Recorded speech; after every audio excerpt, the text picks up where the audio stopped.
ప్రస్తుతానికి ఒక ప్రమాదం చోటు చేసుకుంది. నెల్లూరు జిల్లాలో ఒక గూడ్స్ రైలు పట్టాలు తప్పింది. కావలి ముసునూరు ప్రాంతంలో ఈ ఘటన చోటు చేసుకున్నట్టు తెలుస్తుంది. ఇటు విజయవాడ నుంచి తిరుపతి వెళ్తుండగా ఈ ప్రమాదం చోటు చేసుకుంది.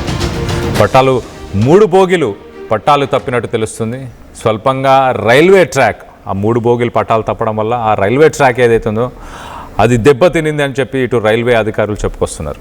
ప్రమాదంలో పలు రైళ్లు ప్రస్తుతానికి ఆలస్యంగా నడుస్తున్నట్టు తెలుస్తుంది. ప్రాణ నష్టం జరగకపోవడంతో ఊపిరి పీల్చుకున్నారు అధికారులంతా. దీనికి సంబంధించి ఒకసారి మన విజువల్స్లో చూడొచ్చు. ఒక గూడ్స్ ట్రైన్, ఇది వైజాగ్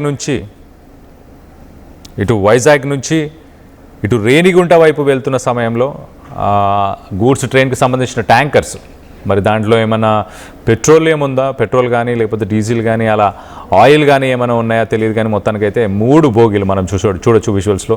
ఒక్కసారిగా మరి ఆ ట్రాక్ మెయింటెనెన్స్ సరిగ్గా లేకపోవడమా, ఇతర కారణాలు ఏమైనా ఉన్నాయా, దీని వెనుక ఎలాంటి కుట్ర ఏమైనా దాగి ఉందా అనేది ఆ కోణంలో ప్రస్తుతానికైతే రైల్వే పోలీసులు ఇన్వెస్టిగేషన్ చేస్తున్నారు.